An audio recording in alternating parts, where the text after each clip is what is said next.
When I was 17, I thought I had life all figured out. I knew who my friends were, what I wanted to study, and how the world worked, or so I believed. Then came the summer when everything changed. Mom had just started a new job, and she'd often come home talking about her colleague, Miss Karen. I'd heard that name enough times to feel like I already knew her. She was a nurse at the local hospital, a single mom, always smiling, always helping someone. Mom admired her deeply. One afternoon, Mom told me Karen would be stopping by to drop off some files. "Be polite," she said, as if I needed reminding. But when the doorbell rang, I wasn't expecting what followed. Karen stood there, short hair, kind eyes, and a quiet strength that filled the room before she even spoke. She smiled and said, "You must be Ethan. Your mom talks about you all the time." We made small talk, but then she looked at me differently, like she saw something beneath the surface. "You're strong, huh?" she asked, half teasing. "I guess so," I replied, shrugging. Then she leaned a little closer, her tone softer but serious. "Let's see what you can handle." I was confused at first, but she continued, "Come to the hospital tomorrow. I need an extra hand." The next day, curiosity dragged me out of bed. When I arrived, Karen handed me a pair of gloves and said, "You'll be helping in the pediatric ward." The first room I entered was bright, full of cartoon murals, and children with 4 lines and tired smiles. My chest tightened. A little girl named Maya waved at me, her hair thin from chemo.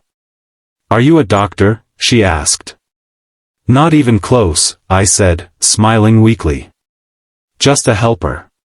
Karen guided me through the day, handing out toys, reading stories, cleaning up spills. But the hardest part wasn't the work. It was watching how effortlessly she gave warmth to every child she met, even when the parents cried in hallways or the machines beeped louder than laughter.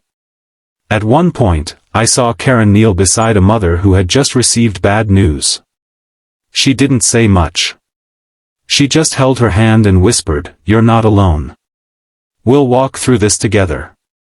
That night, I couldn't sleep. The world suddenly felt heavier, but in a way that demanded something from me. The next morning, I went back to the hospital on my own. Weeks passed. I became a regular. I learned how to make balloon animals, how to listen without trying to fix things, how to sit quietly with someone who just needed presence. One afternoon, Maya, the little girl from the first day, asked if I could help her draw a picture for her mom. She said she wanted it to be extra pretty, in case she couldn't finish it tomorrow. I froze. But Karen was beside me, her voice steady, "Just help her, Ethan. That's what we do." We finished the drawing together, a sunrise with hearts floating above it. Maya's mom later told me that picture stayed framed by her bed long after Maya was gone. When the summer ended, Karen met me at the door of the ward, that same knowing smile on her face. "So," she said, "what can you handle now?"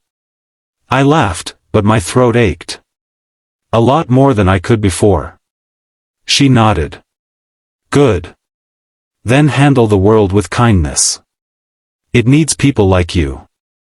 Years later, I kept that promise. I didn't become a nurse or a doctor, but I started a volunteer program for hospital kids, inspired by a woman who taught me the strength of compassion.